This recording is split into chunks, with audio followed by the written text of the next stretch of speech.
ሰላም ጤና ይስጥልን ውድ ሀቅና ሳቅ ሚዲያ ቤተሰቦች እንደምን አላችሁ? ይህ ሳምንታዊ ከስፍራው ዝግጅታችን ነው። ከስፍራው ዝግጅታችን እንደሚታወቀው በጦር ሜዳ ወይም ከቦታው ስንሆን ከቦታው ያሉ ዘገባዎችን እናቀርባለን። ደግሞ ከዚህ ከአዲስ አበባ ስቱዲዮ ስንሆን ከስቱዲዮ ከተለያዩ አካባቢዎች መረጃዎችን ሰብስበን ወደ እናንተ አድማጭ ተመልካቾቻችን የምናቀርብ ይሆናል። በዛሬው ዕለት ከአማራ ክልል እና ከተለያዩ አካባቢዎች ያገኘናቸውን መረጃዎች ወደ እናንተ አድማጭ ተመልካቾቻችን እናቀርባለን። ጀግናው የኢትዮጵያ መከላከያ ሰራዊታችን በተለያዩ አካባቢዎች እያደረጋቸው ያለው እንግዲህ የጸጥታ ማስከበር ስራዎችና እንዲሁም ሰብአዊ ድጋፎችን ምን ይመስላሉ የሚለውን እናያለን። እንዲሁም ደግሞ በአማራ ክልል ያለው አሁን ወቅታዊ ሁኔታ ላይ ያለው የጽንፈኛው ቡድን በምን ሁኔታ ነው ያለው? በትክክል እንደሚለው ማህበራዊ ሚዲያ ላይ እንደሚሉት ነው ወይ ኖረው? እንግዲህ ትላንትና በተለይ አስረስ ማረ አንድ መግለጫ ወጥቷል። እንግዲህ አስረስ ያወጣው መግለጫ ያው ለዲሞክራሲያዊ እሳቤና ለዲሞክራሲያዊ እይታ ያላቸውን የተንሸዋረረ እይታን ያየ ነው።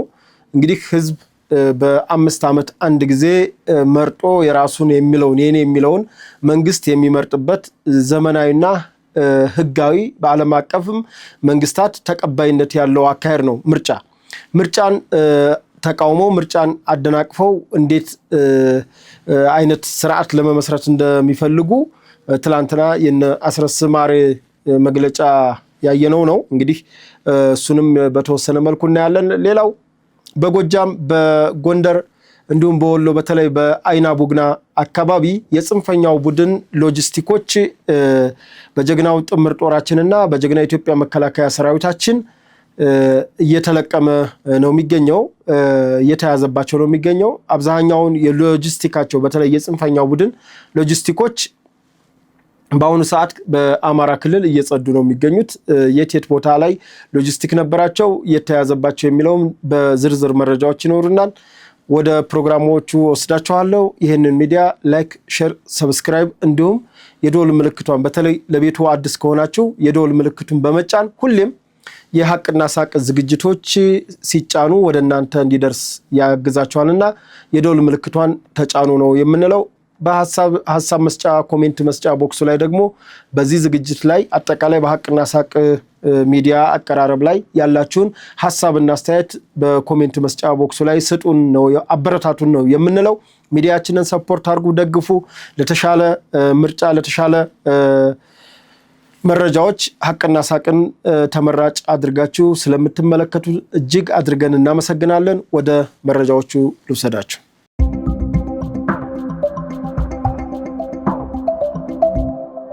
መልካም እንግዲህ በቅድሚያ የማደርገው በአማራ ክልል ወቅታዊ ሁኔታዎች ላይ ያለውን ነገር ነው። ከዛ በፊት ግን የአማራ ብሔራዊ ክልላዊ መንግስት እንግዲህ ከሰሞኑ ያው ራሱን ለሰላም ዘብ እንቆማለን የልማት አርበኛ ነኝ በሚል በተለያዩ ወረዳዎችና ከተማ መስተዳደሮች ህዝባዊ ስብሰባዎች ቀጥለዋል። እንግዲህ ህዝባዊ ስብሰባው በዛሬው ዕለት በተለይ በተለያዩ ከተሞች እየተደረጉ እንዳለ ነው ያለን መረጃ። ይሄ በጣም ይበል የሚያሰኝ ነው። ምክንያቱም ህዝብና መንግስት እንዲቀጥታ ከተገናኘ ጽንፈኛ የፈለገውን ፕሮፓጋንዳ ያወራ የፈለገውን ነገር ቢል ህዝብ መንግስቱን ያውቃል፣ መንግስት ደግሞ ህዝቡን ስለሚያውቅ ምንም የሚያጣላቸው ነገር አይኖርም። ቢጣሉም እንኳን ቢጋጩም እንኳን ባለው ሐሳብ እንዲህ የተነጋገሩ በውይይት መፍታትን ልማድ ካደረጉ ህዝብና መንግስት ሆድና ጀርባ አልሆኑም ማለት ነው። የግድ ህዝብ የመንግስትን ሙሉ አጀንዳ መቀበል አለበት ብዬ አላምንም። ነገር ግን ብዙ ጊዜ የመንግስታት ያው የራሳቸውን ሐሳብ ፖሊሲ እንዲሁም በሰላምና በጸጥታ ያላቸውን አቋም ለህዝባቸው አለማሳወቃቸው በተለይ ለጽንፈኛ ሚዲያዎችና ፕሮፓጋንዲስቶች የተጋላጭ እንዲሆኑ ያደርጋል፣ አሉሽ እንዲበረታ ያደርጋልና ይሄ አሁን በአማራ ክልል የተያዘው ለሰላም ዘብ ቆማለሁ የልማት አርበኛ ነኝ የሚለው ህዝባዊ ስብሰባ ትልቅ ተሞክሮና ትልቅ ልምድ እንዳገኙበት ነው ያለን መረጃ። እንግዲህ በዚሁ አያይዤ ወደ አማራ ክልል ማዳበሪያ ስርጭት እያደረገ ነው። የ2018-19 ዓመተ ምህረት የአፈር ማዳበሪያ የሰው ሰራሽ አፈር ማዳበሪያ እንግዲህ ወደ ወረዳዎች ወደ ተለያዩ አካባቢ የገጠር አካባቢዎች ስርጭት እየተደረገ ነው የሚገኘው። ይሄንንም ደግሞ የአማራ ብሔራዊ ክልላዊ መንግስት እያሳወቀ ነው የሚገኘው። በተለይ በሰሜን ሸዋ፣ በምስራቅ ጎጃም፣ በምዕራብ ጎጃም አካባቢ በሚገኙ በተለይ በጎንደር አካባቢ የአፈር ማዳበሪያዎች ስርጭት በስፋት እየተካሄደ እንደሆነ ነው ያለን መረጃ። እንግዲህ የአፈር ማዳበሪያ እንደሚታወቀው ከውጭ ሀገር በግዢ መጥቶ በጅቡቲ ወደብ ገብቶ ከጅቡቲ ወደብ በቀጥታ ለአማራ ክልል ላይ በሚገኙ አማራ ክልል ስለሆነ የምናወራው አማራ ክልልም የኦሮሚያ ክልል ሌሎችም ክልሎች ወደ ማዕከል ይሄዳል። ከማዕከል እንደገና ወደ የዞኖች ወይም ማዕከላት አሉ። ለምሳሌ የዚህ የምስራቅ አማራ ሪጅን ከኮምቦልቻ ጀምሮ ወልዲያ፣ ወረታ እንዲሁም ደግሞ ደብረ ማርቆስ አካባቢ ባሉ ዲፖዎች አፈር ማዳበሪያ መጋዘኖች ይቀመጣል። ከዛ በኋላ ከነሱ እየተነሳ ደግሞ ለየዞን ወይም ለወረዳዎች ስርጭት ይደረጋል። ወረዳዎቹ ደግሞ ለየቀበሌዎቹ ላሉ አርሶ አደሮች በቀጥታ ማዳበሪያዎቹ እንዲደርሱ ይደረጋል። ይሄ እንዳለ ሆኖ እንግዲህ 2015 እንደምታስታውሱት ብዙ ጊዜ ሆዴን በጣም የሚያመኝ የዚህ በተለይ የጽንፈኛ ቡድን አመጽ መቀስቀስ ለአመጽ መጋበዝ ትልቁ ሚና አፈር ማዳበሪያ እንደሆነ ይታወቃል። አፈር ማዳበሪያው ከጅቡቲ ወደብ በቀጥታ ወደ አማራ ክልል ገብቶ የገባውን አፈር ማዳበሪያ በቂ እንኳ ባይሆን በቂ አለመሆኑን በግልጽ ለክልሉ ሕዝብ ቢነገረውና ልክ አሁን ነዳጅ ላይ የማቻቻል የማብቃቃት እንደሚባለው ነገር ቢባል ጥሩ ነበር። ነገር ግን የገባውም እንዳለ ሆኖ እንዳልገባ ተደርጎ ሪፖርት ተደርጎ አርሶ አደሩ ወንጭፍና ጅራፍ ይዞ ባህር ዳር ከተማ ሌሎች ከተሞች እንዲወጣ ሰልፍ እንዲወጣ ነው የተደረገው። ከዛ በኋላ የገበሬው ንቅናቄ ተፈጠረ ተብሎ ፕሮፓጋንዳ ተሰራበት። እንደውም አንዳንዶች እያሾፉ ነበር ሲቀልዱበት የነበረው ገበሬውን። በእርግጥ ያን ያክል ድምጽ ሊሆኑት አልፈለገም። ነገር ግን ይህ በዚህ አጋጣሚ የጽንፈኛው ሚዲያና የጽንፈኛው ቡድን እንደመጠቀሚያ አድርጎታል። አፈር ማዳበሪያው ነበረ የገባውን አፈር ማዳበሪያ በትክክል ኦዲት ሳይደረግ ስርጭት ሳይደረግ ገበያ ላይ ይሸጥ ነበረ። ገበያ ላይ በጣሳ ይሸጥ ነበረ። አፈር ማዳበሪያ ገበያ በተለያዩ ገበያዎች ይሸጥ ነበርና ያንን ቁጥጥር ሳያደርግ ነው የአማራ ክልል በራሱ ላይ እባብ ጠምጥሞ አሁን የጽንፈኛው ቡድን ለዚህ ደረጃ የደረሰ።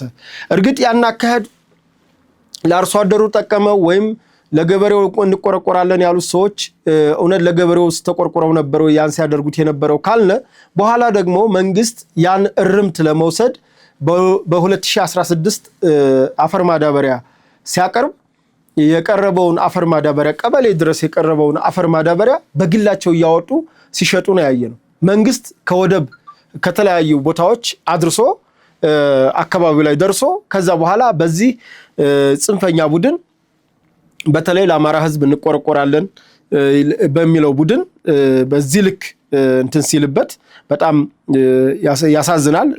ሽጠውበታል። ሽጠውም እንደገና ደግሞ መልሰው እኛ በሰጠንህ አፈር ማዳበሪያ ነው ያለማው ብለው ቀለብ ሰፍረውበታል። ብዙ ነገሮች አድርገዋል። ብቻ እሱን ቤት ይቁጠረው። ምክንያቱም የአማራ ገበሬ እንደዚህ ጽንፈኛ የተጫወተበት በታሪኩ የተጫወተበት አለ ብሎ በታሪክ እኔ ያለም አይመስለኝ። 27 ዓመት ሙሉ የወያኔን ግፍና በደል ስናወራ ኑረናል፣ ስንታገልም ኑረናል። ግን በዚህ ትግላችን ውስጥ እኔ በዚህ ልክ በገዛህ ልጁ በራሱ ጅራፍ ሲገረፍ አይቻላቅምና የአፈር ማዳበሪያ በዚህ ልክ ስርጭት መደረጉ ለአርሶ አደራችን ይጠቅማል። መንግስትም ስራውን እየሰራ ነው። ትንሹ ስራው ይሄ ነው። ለአርሶ አደሩ ያመጣውን ማዳበሪያ በዶላር ነው የሚመጣው። በነገራችን ላይ አንዳንድ ጽንፈኞች ይገርሙኛል። ማዳበሪያ ሰጠን ይላሉ። ለአንዴ የቀረበ ማዳበሪያ ልሰጥ ትችላለህ። ከነገ ወዲያ ግን ማቅረብ አትችልም። ምክንያቱም የውጭ ዶላር ይፈልጋል። ዶላር ከሌለ ማዳበሪያ ማምጣት አይቻልም። ምክንያቱም ኢትዮጵያ የራሷ የሆነ አፈር ማዳበሪያ ፋብሪካ የላትም። ይሄ ፋብሪካ ያለው ውጭ ባሉ በተለይ አሁን በጦርነት በምትናጠው ዩክሬን ነው። ዩክሬን ሩሲያ ናት አቅራቢዎቹ እና በተለይ ኢትዮጵያ ከዩክሬን ነው የምትገዛውና ከዩክሬን የመጣን ማዳበሪያ እኔ ነኝ ያመጣውልህ ብለህ ብሰጥ ማንንም አይሰማህምና ዞሮ ዞሮ ገበሬውን ግንዛቤ ይፈጠርለትና መንግስትም ደግሞ ትንሹን ኃላፊነትን ብትወጣ በቃ ትልቁ ነገር ያለው የመንግስት ያሰራር ዝርክርክነት ነው። ይሄን ራሱ ብልጽግና አማራ ብልጽግና ራሱን መፈተሽ ያለበት በየቦታው ሰግስገህ ራስህን በራስህ ነው ጠልፈህ ለመጣል እየታገልክ ያለውና ይሄን ማስተካከል አለባችሁ ብዬ አምናለሁ። በተረፈ ግን አሁን እየተደረገ ያለው ስርጭት ግን የሚደነቅ ነው፣ ጥሩ ነው፣ በርቱ ቀጥሉ ነው የሚባለው። ወደ ሌሎች መረጃዎች ልውሰዳችሁ።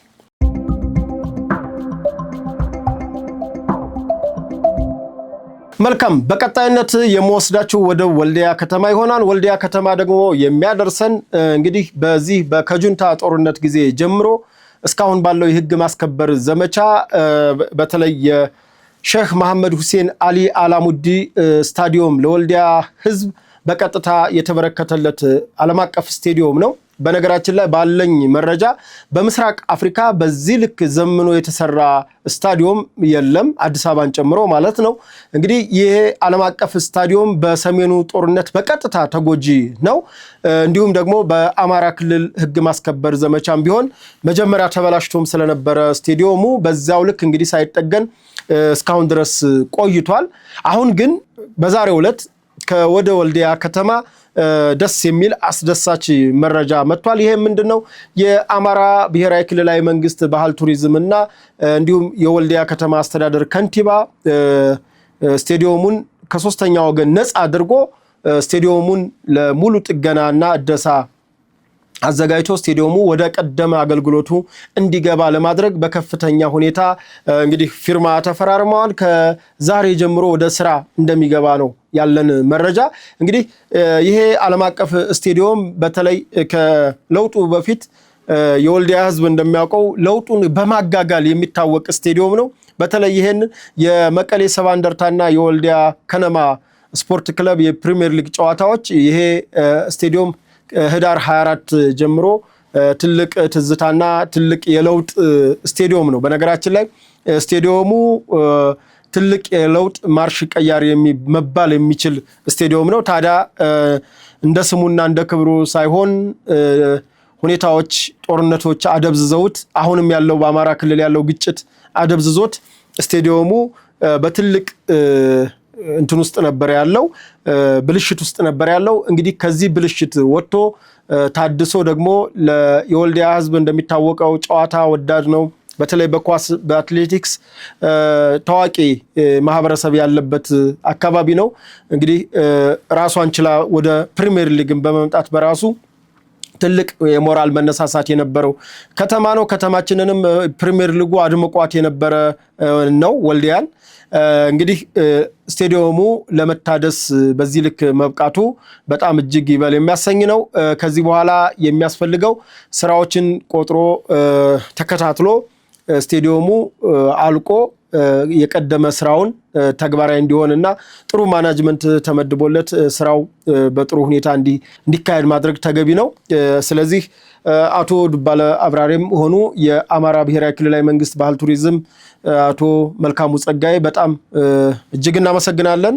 ምክንያቱም ይሄ ስታዲየም ትልቅ ስታዲየም ነው። ኢትዮጵያ ሀገራችን አለን ከምትለው ስታዲየም አንዱ በመሆኑ ይበል የሚያሰኝ ነው። በዛውም የቀድሞው ፕሬዝዳንት ዶክተር ይልቃል የፈረሙበት አለ። በተለይ 2015 ዓ.ም ወጪ የተደረገ የአውሮፕላን ማረፊያም ጉዳይ አለ። ስለዚህ የወልዲያን ብቻ ሳይሆን በወልዲያ ዙሪያ በሚገኙ የአፋርና የትግራይ ክልል 3 ክልሎችን መጥቀም የሚችል አውሮፕላን ማረፊያ ግንባታ ነው። እንግዲህ ይሄ አውሮፕላን ማረፊያ ግንባታ በነበረን መረጃ ደብዳቤውም ተፈቅዶ እንዲሁም ግሪን ላይት የሚባል አለ በአውሮፕላን ህግ አውሮፕላን ማረፊያዎች እንዲሰሩ ከኋላ ጥያቄ ቀርቦባቸው የተሰሩ አሁን ምቀኛ መሆን ሳይሆን የተሰሩ አውሮፕላን ማረፊያዎች አሉ። ከነዛ በፊት ግን የወልዲያ አውሮፕላን ማረፊያ ቀድሞ እውቅና የተሰጠው ነገር ግን የሰሜኑ ጦርነት በመምጣቱ ምክንያት ደግሞ ያው የቀረበት ማለት የተስተጓጎለበት ሁኔታ አለ። ያም ሆኖ አሁን ባለው ሰላም ተጠቅሞ መንግስት የአውሮፕላን ማረፊያውን ቢሰራ በተለይ ለአፋር ለትግራይ ክልልና እንዲሁም ለምስራቅ አማራ በተለይ ለሰሜን ወሎ እና ለዋግ ሁምራ አካባቢ ለራያ አካባቢዎች ለአፋር በተለይ ምዕራብ አፋር አካባቢ ላሉ ነዋሪዎች እጅግ ጠቀሜታ ያለው እንዲሁም ደግሞ የማህበረሰባችን በተለይ ከአረብ ሀገርና ከተለያዩ ከአውሮፓ ሀገሮች የሄዱ ብዙ ተጠቃሚ ያለው ነው። ይሄንን ስታቲክስ ከኮምቦልቻ ኤርፖርት ማግኘት ይቻላል። ከወሎ ኮምቦልቻ ኤርፖርት እና አብዛኛው ተጠቃሚው የዚህ የሰሜኑ ወሎ ማህበረሰብ ነውና ለዚህ ማህበረሰብ አውሮፕላን ማረፊያው ቢሰራና አሁን ደግሞ ለሼህ መሐመድ ሁሴን አሊ አላሙዲ አንዱ ኢንተርናሽናል ስቴዲየሞችን ኢንተርናሽናል ናቸው ከሚያስብላቸው አንዱ አውሮፕላን ማረፊያ በቅርበት መኖሩ ስለሆነ በተለይ ከ100 ኪሎ ሜትር ያነሰ ይላልና ይሄ የአውሮፕላን ማረፊያ መገንባቱ ለአካባቢው ኢኮኖሚ ቱሪዝም እና ማህበራዊ እንቅስቃሴዎች ትልቅ ተጠቃሚ ያደርጋልና ፌደራል መንግስቱ ስለሚመለከተው ይሄን ጉዳይ የክልል መንግስቱ ደብዳቤ እንደጻፈን እናውቃለን። አሁንም አቶ አረጋ ከበደ ይሄንን ትኩረት ሰጥተው በተለይ ደግሞ የከተማዋ ከንቲባ አቶ ዱባላ አብራሬ ይሄ ኃላፊነት ስላለበት ይሄንን ጉዳይ ለሚመለከታቸው እኛም ማገዝ ባለብን በሚዲያም በተለያየም መልኩ ማገዝ ባለብን ደረጃ እናገዛለን። ነገር ግን ወልዲያ ይገባታል ስቴዲየሙ ለመታደስ ለዚህ ደረጃ በመብቃቱ ደስ ብሎናል። እንኳን ደስ አላችሁ ማለት እንወዳለን። ወደ ሌሎች መረጃዎች ልውሰዳችሁ።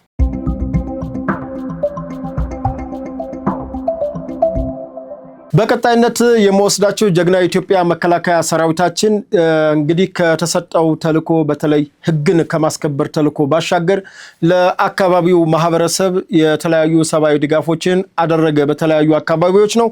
አንደኛ ሰሞኑን እንግዲህ ጋሞ አካባቢ በተከሰተው የመሬት ናዳ ምክንያት ቤት ንብረታቸውን ጥለው መጠለያ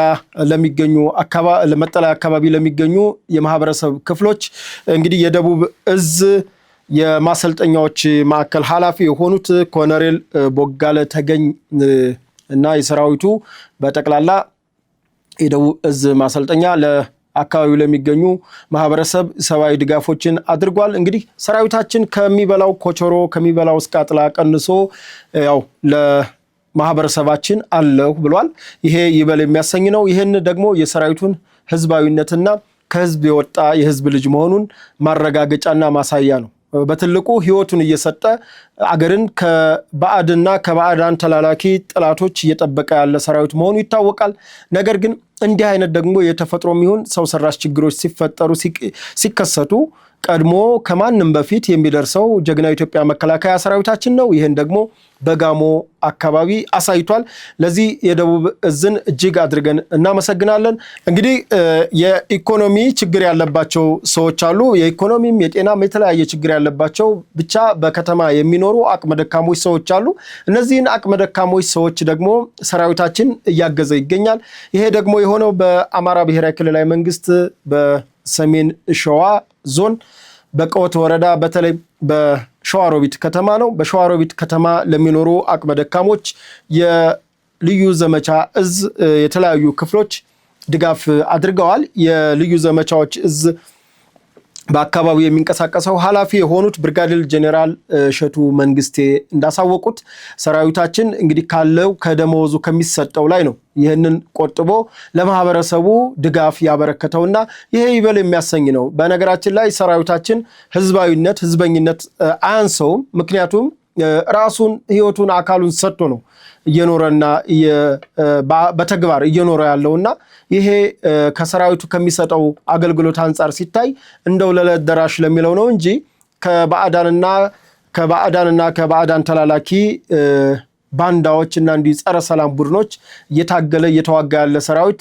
ሲበቃው ነበር። ነገር ግን ከዛም ባለፈ ለህዝባችን ድጋፍ አድርጓል። ይህን ድጋፍ ሲደረግ አብረው ያሉት የሸዋሮቢት ተቀዳሚ ከንቲባ አቶ ዘላለም መኮንን ናቸው። ዘላለም መኮንን እንግዲህ ሰራዊታችን ያደረገውን ድጋፍ እጅግ አድርገው አመስግነዋል። የሰራዊቱን ህዝባዊነት፣ ሰብአዊነት እንዲሁም ለአቅመ ደካሞች መድረሱን እጅግ አድርገው አመስግነዋል። እንግዲህ ሰራዊታችን እንደሚታወቀው በተለያዩ አካባቢዎች ከተማም ላይ ሲሆን ከጽዳት ጀምሮ የተለያዩ ማህበራዊ ኃላፊነቶችን በመወጣት በገጠር አካባቢዎች ደግሞ ሲሆን ገጠር አካባቢ ለሚገኙ አርሶ አደሮች ከአረም ጀምሮ አጨዳ የተለያዩ ጉልጓሎችን የግብርና ስራዎችን የሚሰራ ሰራዊት ነው ያለንና እጅግ ጥብቅ ዲሲፕሊን የሆነ ሰራዊት ነው። ይሄ በጣም በተግባር የተፈተነ ነው። በተለይ ይሄ ተግባሩ ሲታወስ በተለይ በሰሜን እዝ እጅግ ጎላ ብሎ ይታወሳል። በሰሜን እዝ ትግራይ በነበረበት ጊዜ ትምህርት ቤት ይገነባል፣ የህፃናት መዋያ ትምህርት ቤቶችን ይገነባል። እንዲሁም ደግሞ የአርሶ አደሩ የጤና ተቋማትን የግብርና ተቋማትን ይገነባል። የውሃ መስኖ ፕሮጀክቶችን ይገነባል። እርሻ አብሮ ያርሳል፣ አንበጣ ያባርራል። ብዙ ነገሮች ተፈጥሯዊም ሰው ሰራሽም ችግሮች ሲከሰቱ አብሮ የነበረና ከወር ደመወዙ ላይ እየቆረጠ በተለይ የአቅመ ደካሞችን ይደጉማል። እንዲሁም የትም ልጆችን ያሳድጋል፣ ያስተምራል። ብዙ ድጋፎችን ሲያደርግ የነበረ ሰራዊት ነው የሰሜን እዝ።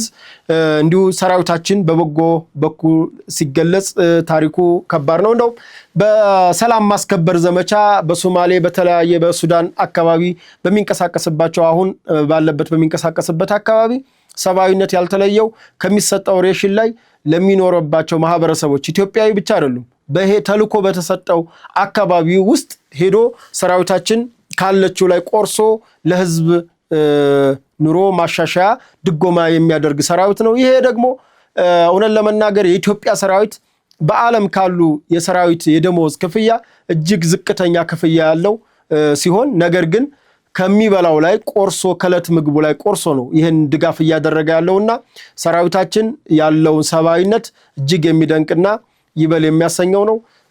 እንግዲህ ለሰራዊታችን ትልቅ ክብር አለን። ሁላችሁም ለሰራዊታችን ክብራችሁን እየገለጻችሁ ወደ ሌሎች መረጃዎች ልውሰዳችሁ።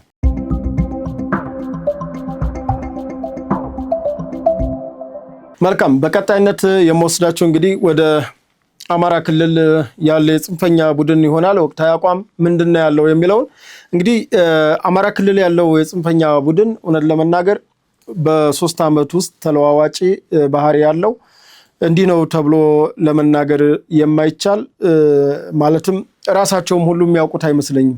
ያ ባህሪው እኛም ራሱ እንዲህ ነው ዛሬ ብለን የተናገርነው ነገ ደግሞ እንዲያ ነው ሆኖ ስለሚመጣ አሁን ያለው ወቅታዊ አቋም በነግራችሁ እመርጣለሁ።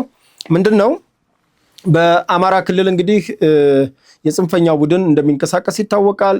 የክልሉ መንግስት የፌዴራል መንግስት ክልሉ ላይ የተፈጠረውን የወቅታዊ ግጭት ለህግ ለማስከበር ለማስቆም ከፍተኛ ጥረት እያደረገ እንደሆነ ይታወቃል።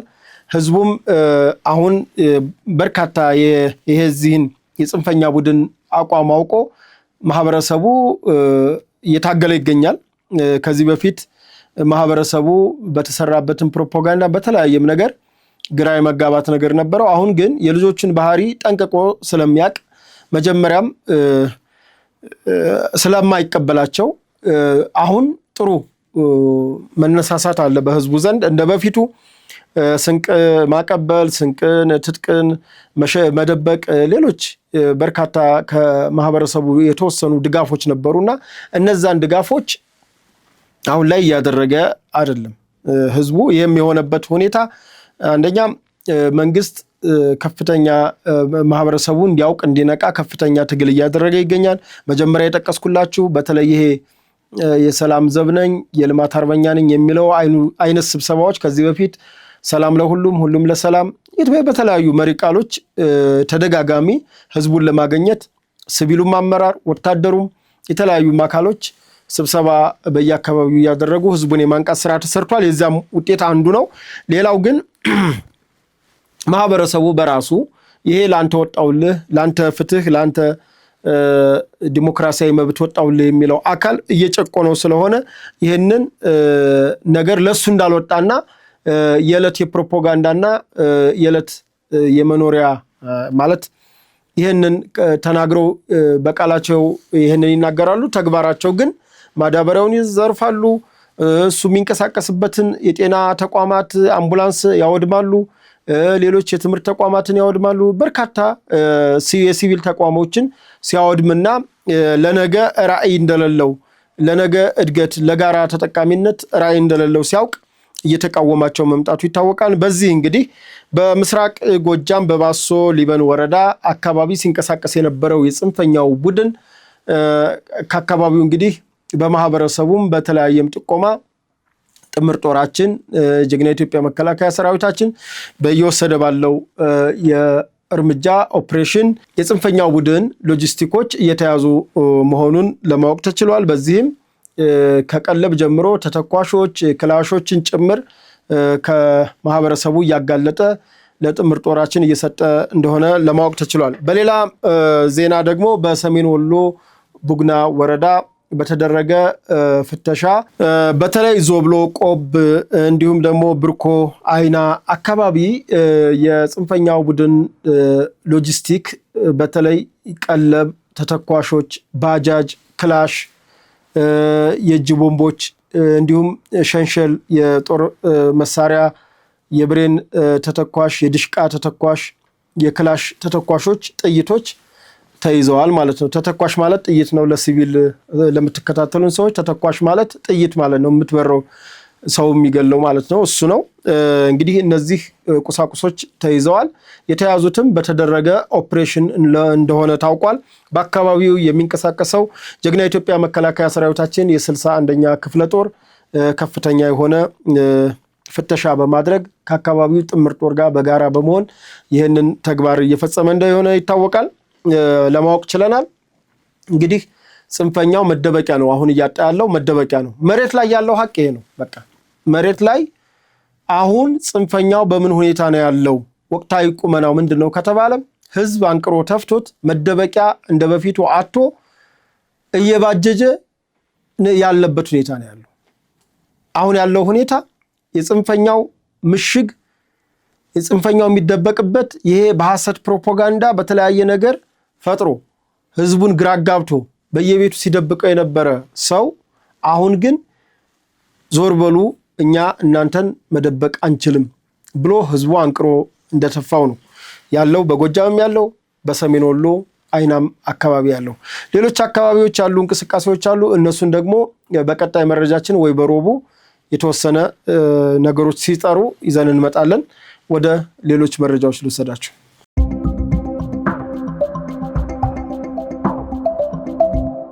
መልካም በቀጣይነት የምወስዳችሁ ደግሞ እጅ ሰጡ ወሰላይ ወዶ ገቦች ናቸው። እንግዲህ በሰላም እጃቸውን የሰጡት በምስራቅ ጎጃም አካባቢ ሲንቀሳቀሱ የነበሩ የጽንፈኛው ቡድን አባላት ሲሆኑ በምስራቅ ጎጃም እንግዲህ እንደሚታወቀው የ6ኛ እዝ ከዚህ ከሰላሌ ጀምሮ ከኦሮሚያ ክልል ሰሜን ሸዋ ከሰላሌ ጀምሮ እስከ አማራ ክልል ምስራቅ ጎጃም ያለ የአባይ ሸለቆን አባይ በረሃን ይዞ የሚንቀሳቀሰው 6ኛ እዝ እንደሆነ ይታወቃል። እንግዲህ ጀግና ኢትዮጵያ መከላከያ ሰራዊታችንም ሌሎችም የአካባቢ ማህበረሰቦች እንዲሁም ደግሞ ቀድመው የገቡ የጽንፈኛው ቡድን በዚህ ቡድን ላይ በመስራታቸው ወደ ሰላም ወደው ገብተዋል። በዛሬው ዕለት በርካታ የሆኑ የጽንፈኛው ቡድን አባላት ከምስራቅ ጎጃም ተነስተው ወደ ደራ አካባቢ ሄደው ራሱን የፍቃዱ በላይ ክፍለ ጦር ብሎ ሲጠራ የነበረው ቡድን አመራሮች ከዚህ በፊት መግባታቸው ይታወቃል። በጎን ተከፍለው ጎጃም አካባቢ የቀሩት እነዛ ደራ አካባቢ ነበሩ፣ ሰሜን ሸዋ። እኒኞቹ ደግሞ በአማራ ክልል ምስራቅ ጎጃም አካባቢ ነበሩ። ያኛው ቡድን በመግባቱ በጋራ ተስማምተው በዛሬው ዕለት እነዚህኞቹ የቀሩት የጽንፈኛ ቡድን አባላት መግባታቸው ታውቋል። ሌላው ደቡብ ወሎ ዞን አካባቢ የሚንቀሳቀስ የጽንፈኛ ቡድን አባላት በተናጠልና በቡድን የገቡበት ሁኔታ አለ። በተንታ እንዲሁም በጃማ ደጎሎ በወረኢሉ አካባቢ ሲንቀሳቀስ የነበረው የጽንፈኛው ቡድን አባላት በዛሬው ዕለት እጃቸውን ለመንግስት በሰላም ሰጥተዋል ማለት ነው። ይሄ በጣም ይበል የሚያሰኝ ነው። እውነት ለመናገር በየጊዜው ሰው እየገባ ነው። ይህም መታወቅ አለበት። በተለይ የአማራ ክልል በአፋሃድና በአማራ ብሔራዊ ክልላዊ መንግስት የሰላም ስምምነት ከተስማሙ በኋላ በተለይ በአፋሃድ አመራሮች ላይ መንግስት ሲወራ የነበረውን ውዥንብር ምንም ባለማድረጉ ትልቅ በመንግስት ላይ መተማመን መፈጠሩን ለማወቅ ችለናል። በዚህም የተነሳ የጽንፈኛው ቡድን አባላት እንግዲህ ራሱን ከነ ኮሎኔል ፋንታውንና ከነ ካፒቴን ማስረሻ ሰጤ ጋር በማስተያየት እነሱ ምንም ካልሆኑ እኛ ብንገባ ምንም አንሆንም የሚል ግምገማ በመያዝ በአሁኑ ሰዓት የጽንፈኛው ቡድን አባላት በተለይ ራሱን አፋብን ብሎ የሚጠራው ቡድን እንደ አሜባ እለት በእለት እየተሸራረፈ እያበቃ ያለ ቡድን ነው። እኔ እንደው እንደ አፋብን መንግስት እስካሁን ድረስ የሰላም ጥሪ እያቀረበ ነው። ተደራደሩ፣ እንወያይ፣ እንነጋገር እያለ ነው። በዚህ ውይይትና በዚህ ንግግር ላይ አምናችሁ ገብታችሁ ተደራድራችሁ ብወጡ በጣም ደስ ይላል። ከዛ በተረፈ ግን እንዲሁ ተሸራሽማችሁ እንዲሁ አንዳንድ እያላችሁ ሁሉም መግባቱ የማይቀር ነው። አሁን ራሱ ባለኝ መረጃ ከፍተኛ አመራሮች እንግዲህ በከፍተኛ ምላችሁ በእነሱ ነው። ከፍተኛ አመራሮች እንግዲህ ከገቡ በጋራ እንገባለን፣ ካልገቡ ግን እኛ እዚህ ባለው ሁኔታ አንቀጥልም የሚል ቡድን ተከፍሎ በራሱ በስም የምናውቃቸው ልጆች ለመግባት ከመንግስት ጋር እየተነጋገሩ እንደሆነ ነው ያለኝ መረጃ። እኔ እንደው ባለው ነገር የምነግራችሁ ህይወታችሁ ባይጠፋ የህዝብ ልጅ ባታስጨርሱ ለማያዋጣ ጦርነት ለማይመጣጠን ግጭት ልጆች ለጥይት ማብረጃ ባትጠቀሙባቸው ነው የምለው። ከእንደገና በርካታ ወጣቶች እንግዲህ በዚህ ነገር እየተደናገራችሁ እንደሆነ አውቃለሁ። ነገር ግን ይሄ አካሄድ ምንም የትም እንደማያደርስ የአሁን 3 ዓመት ጉዞ ማሳያ በቂ ነው። ምንም ሌላ ምሳሌ አያስፈልግምና እንግዲህ አፋብኖች ከወዲሁ አስባችሁበት እንደው ብትመለሱ መልካም ነው የምለው። በተረፈ ግን በሰላም ወደው የሚገቡ አካላት አሁንም በንግግር ላይ እንዳሉ ነው ያለን መረጃ። አሁን የመጡትን እንኳን ደህና መጣችሁ እንላለን። መንግስትም ለሰላም እያሳየ ያለውን ቁርጠኝነትና መከላከያ ሰራዊታችን ደግሞ በአንድ በኩል ባለየዎችን ሲቀጣ፣ በሌላ በኩል ደግሞ ሰላም የወደዱትን በሰላም ተቀብሎ ከማንም ከሲቪል አመራር በላይ ጀግና ኢትዮጵያ መከላከያ ሰራዊታችን የመጡትን በተለይ ከዛኛው ከጥፋት ቡድን እየመጡ ያሉትን የቀድሞ ሰራዊቶች እየተቀበለ እንደሆነ ከስፍራው መረጃዎች እየደረሱ ነው። ትልቅ የዲፕሎማሲ ስራም እየሰራ እንደሆነ አለኝ መረጃ ላይ በቂ መረጃ አለኝ። እንግዲህ የሲቪል አመራሮችም እንደው ብታውቁበት ነው የምለው። ምክንያቱም እንግዲህ ብልጽግና በራሱ ችግር ካልፈጠረ ማለት ያው ያሉት ልጆች ለስልጣኑ አያሰጉም፣ ግን አካባቢ ይረብሻሉ። ብልጽግና ግን ያው ስልጣኑን ካጣ በራሱ በብልጽግና ሰዎች ነው እና በተለይ አማራ ክልል ያላችሁ የብልጽግና አመራሮች ስራ ስሩ፣ በቃ ስራ ስሩ። ስለምንተዋወቁላችሁም ማለት ነው። ስራ ስሩ፣ ውረዱ። ከመሪያችሁ ከክቡር ጠቅላይ ሚኒስትር ዶክተር አብይ አህመድ ተማሩ። በየሸለቆው እየገቡ ስንት ነገር እየሰሩ እንደሆነ ይታወቃል። እናንተም ሸለቆ መግባት ልመዱ። ምንም ችግር የለም። ሽርጥህን ጠምጠም አድርገህ ውጣና ሰላምን አስከብር። ለሰላም ቁርጠኛ ሁኑ። መሞቱ አልቀረልህ። ከቤት ቁጭ ብለህ እኮ መጥቶ እየገደለ። ስለዚህ ዝም ብሎ ቁጭ ብሎ ከመሞት ታግሎ መሞት ይሻላል። ከእንደገና ደግሞ እውነት ለመናገር ቁርጠኝነት ካላችሁ ያን ያክል ሸለቆ ለሸለቆ መሄድ አያስፈልግም። በቃ በግልጽ በትክክለኛ አቋም ላይ ሆናችሁ አንድ እግርህን እዛ አንድ እግርህን እዚህ ሳታደርግ በአንድ አቋም ከጸናህ፣ እኔ የአማራ ህዝብን አውቀዋለሁ። አቋም ያለው ሰው ይወዳል። ጥፋተኛ የጥፋት ሰው እንኳን ቢሆን አቋም ካለው ያከብራል። ስለዚህ አቋም ይኖራችሁ ነው መልእክቴ። በአቋም እንታገል ነው። በተረፈ ግን ሰላም ወዳችሁ እየመጣችሁ ያላችሁ ልጆች እጅግ አድርገን እናመሰግናለን። በርቱ ነው የምንለው። ወደ ሌሎች መረጃዎች ልውሰዳችሁ።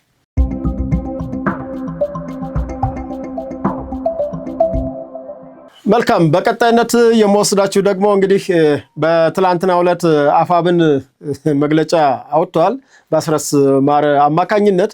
እንግዲህ አስረስ ማረ ከሰሞኑ ከተደበቀበት ወጥቶ ማለት ራሱ አካሎች ታግቶ እንደነበረ ይታወቃል። ነገር ግን አሁን ይችን መግለጫ እንደሚሰጥም አሳስበን ነበረ። ሌሎች ጓደኞችም ሲናገሩ ነበር፣ በሌሎች ሚዲያዎችም ይቺ መግለጫ እንደምትሰጥ እናውቅ ነበር። ምክንያቱም ከዚህ በፊት ኢንጂነር ይልቃል ከአሜሪካ ምን አይነት መልእክት ሲያስተላልፍ እንደነበረ ታውቃላችሁ።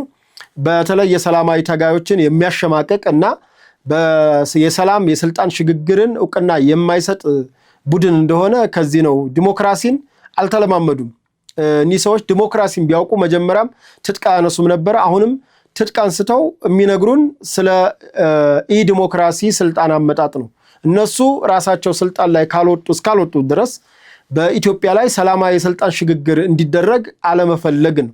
እነሱ ፍላጎታቸው ኢትዮጵያ እንደ ሶሪያ እንደ ሊቢያ እና ሌሎች በጦርነት እንደሚታመሱ የአፍሪካ የሚሆን የዓለም አገራት በተለይ የሚድል ኢስት መካከለኛው ምስራቅ አገራት እንድትፈራርስ ነው የሚፈልጉት። ኢትዮጵያ ሶሪያ እንድትሆን የመን እንድትሆን አንፈልግም። እኛ ኢትዮጵያኖች ምንም ቢሆን ደካማም ቢሆን መንግስት ያላት ሀገር እንድትሆን እንፈልጋለን። ይሄም ዓለም አቀፍ ዕውቅና ያለው እንኳን አይደለም በኢትዮጵያ ጉዳይ ይቅርና በዓለም አቀፍ በሌሎች ጉዳይ የሰሞኑ የዩናይትድ አረብ ኤሚሬት ጉዞ ብቻ ለክቡር ጠቅላይ ሚኒስትራችን በቂ ማሳያ ነው። ስለዚህ ታግለን ማሸነፍ የማንችለውን በግርግር በወንብድና በሁከትና በተለያየ መልኩ በአቋራጭ 4 ኪሎ እንመጣለን የማይቻል ነገር ነው። እና አስረስ ማረ በትጥቅ ትግል ታግላችሁ ያልቻላችሁትን በህዝብ አመጽ የምታመጡትና የምታሳኩት ነገር አይኖርም። ሲጀመር የአማራ ክልልን በዚህ ልክ አውድማችሁ ሌላ አካባቢ ማህበረሰብ ይቀበለናል ማለት ዘበት ነው። ሌላው እና አስረስ ማረ እዛው ላይ ማወቅ ያለባችሁ ለተለያዩ ማህበረሰቦች የህዝብ ክፍሎች ምን አይነት ንቀትና ምን አይነት ስድብ እንዳላችሁ እኮ ስታስፎክሩም በሰራዊት በምትሉት በምታስመርቁ ሰዓት እያየንላችሁ ነው። ይሄንን አመለካከትና ይሄንን አስተሳሰብ ይዛችሁ የትኛውንም ህዝብ መምራትም ይሁን ማዘዝ እንደማትችሉ ታውቁታላችሁ። ለሁሉም መልስ መስጠት ስለሚገባ እንጂ እንደው ለናንተ ፖለቲካችሁ ተጽዕኖ ፈጥሮ ለናንተ ምላሽ አስፈልጎ አይልነበረም። ዝሮ ወኪሎቻችሁ እየተናገሩላችሁ ነው። የምትፈልጉትን ሐሳብ እያራመዱላችሁ ነው። በሰላማዊ ትግል ያመነው ህዝብ አምኖ ከመረጠ ይመርጣቸዋል። ካለበለዚያ ግን ተልኮ ካልፈጸሙ ደግሞ እንግዲህ ህዝቡ ራሱ ውጤት ስለሚገልጽ በዚያ ብናየው መልካም ነው። ማስፈራራት ግን ተገቢ ነው ብዬ አላምንም። ምክንያቱም ራሳችሁን ከድሮንና ከተለያየ አደጋ ሸለቆ ለሸለቆ ዋሻ ለዋሻ እየገባችሁ እየጠበቃችሁ እዚህ በከተማ በሰላም እየተንቀሳቀሰ ያለን የሰላማዊ ፖለቲካ ተንቀሳቃሾችን ሰላም ባትነሱ መልካም ነው ብዬ አምናለሁ። እናንተ ትጥቅ ከማንሳታችሁ በፊት የነበረ እንቅስቃሴያችሁ ይታወቃል። በተለይ በባህር ዳር አካባቢ ኢዜማ ሊቀሰቅስ ሲመጣ ምን አይነት ፕሮፓጋንዳ ሰርታችሁ ከባህር ዳር ምን ፈጥራችሁ። በተለይ ይሄንን መንግስቱ አማረ ታውቀዋለህ። እንግዲህ መንግስቱ አማረ በወቅቱ የኢዜማ የባህር ዳር አካባቢ አንቀሳቃሽ ነበርክ። እነ አስረስና እነ ዘመነ ካሴ ደግሞ በሰዓቱ የአማራ ብሔርተኝነትን አንቀሳቃሽ ነበሩ። በእንግዲህ የኢዜማን ኢትዮጵያዊ ፓርቲ ስለሆነ የአማራ ብሔርተኝነትን ይሸረሽርብናም ብለው ስላሰቡ መንግስት የፈቀደውን አዳራሽ ስብሰባ እንዳያደርግ ምን አይነት ተጽዕኖ ፈጥራችሁ የተሰበሰበውን ህዝብ በጦር መሳሪያና በባህላዊና በዘመናዊ ጦር መሳሪያዎች አስፈራርታችሁ ያው ስብሰባው እንደ ስብሰባ ሆኖ ቢቀጥልም ነገር ግን መንግስቱ አማረ ይሄን ታውቃለህ። ብቻ አንተ ባለህበት አካባቢ በተለይ በጓደኛህ ባሁኑ ጓደኛ ማለቴ ነው አስረስ ማሬ እንደ አይነት ነገሮች እንደ አይነት መልእክት ሲተላለፍ እንደው ምን ትል ይሆን የዛን ጊዜ ነው ብዬ መጠየቅ የምፈልገው። ሌላው እንግዲህ ከሰላማዊ ትግልና ከትጥቅ ትግል አኳያ እንግዲህ ትጥቅ ትግል ከገባህ በትጥቅ ትግል ታግለህ መምጣት ነው። ያው ሜዳውን ፈረሱም ያው ስላለ መንግስት ማለት ነው። በሰላም ነው ያለ ነው። በትጥቅ ደግሞ ካላችሁ በትጥቅ ገጥመሃል ነው። ከዛ በተረፈ ግን እናንተ በማታዙበት ፓርቲ ውስጥ ጣልቃ ገብታችሁ በሰላም የሚንቀሳቀሱ ጥሩ አስተሳሰብ ያመጡ በዲሞክራሲ የሚንቀሳቀሱ አካላትን እንዲህ አይነት ማስፈራሪያና ዛቻ ማድረስ ተገቢ ነው ብዬ አላምንም። የእናንተን ዛቻና ማስፈራሪያም ሰምቶ ወደ ኋላ የሚል ያለ አይመስለኝም። ምክንያቱም ህዝብ ምን ያክል አንቅሮ እንደተፋችሁ መጀመሪያ በሰጠሁት መረጃ ስለገለጽኩት። ምክንያቱም ዛሬ ህዝብ እናንተን ማየት ሁሉ አይፈልግም እና አስረስ ብታስቡበት። መንግስት አሁንም ለሰላማዊ ንግግር ለሰላማዊ ምክክር ይፈልጋል። እናንተ ግን ይሄን የቀረበን እድል መጠቀም ስላልቻላችሁ ሌሎች እንደውም ጭራሽ ከሰላማዊ ትግል እንዲርቁና ለህዝባቸው ድምጽ እንዳይሆኑ ነው ይሄን ሁሉ እያረጋችሁ ያላችሁትና ይሄን ነው የምለው። በተረፈ እንግዲህ ከአማራ ክልልም አጠቃላይ ካሉ ወቅታዊ ሁኔታዎችን በዚህ ልክ ካየን በሮቡ ዝግጅታችን እንመጣለን። እንደ መጨረሻ እንደ መውጫ ቀጣውን የባልደረባችን ሄሪያ ዱፌራ ለክቡር ጠቅላይ ሚኒስትር ዶክተር አብይ አህመድ ግጥም አዘጋጅታለች። እሱን ግጥም እንድትጋበዙ እያልን የዛሬውን ፕሮግራማችን እዚህ ላይ ፈጽመናል። መነሻችንም መድረሻችንም ኢትዮጵያ ናት። ለኢትዮጵያ ሰላም፣ ለኢትዮጵያ ብሔራዊ ጥቅም ተግተን እንሰራለን። አመሰግናለሁ። እባክህ አታልቅስ፣ ጠላት ይደሰታል። የደከመህ መስሎ ታቅሉን ይስታል። ልንገርህ ይልቁን ማለቂያ የጭንቁን ሂድና አሁኑ ዳግም ሳይመሽብን ሳይጨላልም ቀኑ እንደ ጀግንነትህ እኛ እንደለመድ ነው። ይሄ ያንተ ሐዘን ይሄ የኔ ሲቃ መባቻ እንዲኖረው መፍትሄ ያምጣልን ፈልግልን መላ። አታውርድ ከእንግዲህ የእንባ ዘለላ። በቁጭት ተነሳ ሞቴን ተበቀለው። አንተን የሚያሸንፍ ከፊት የሚቆም የትኛው ችግር ነው ብለኸኛል ታሳ ደርሰኸኛል ለቅሶ። አምላክ ይታረቀን ይማረን ጨርሶ።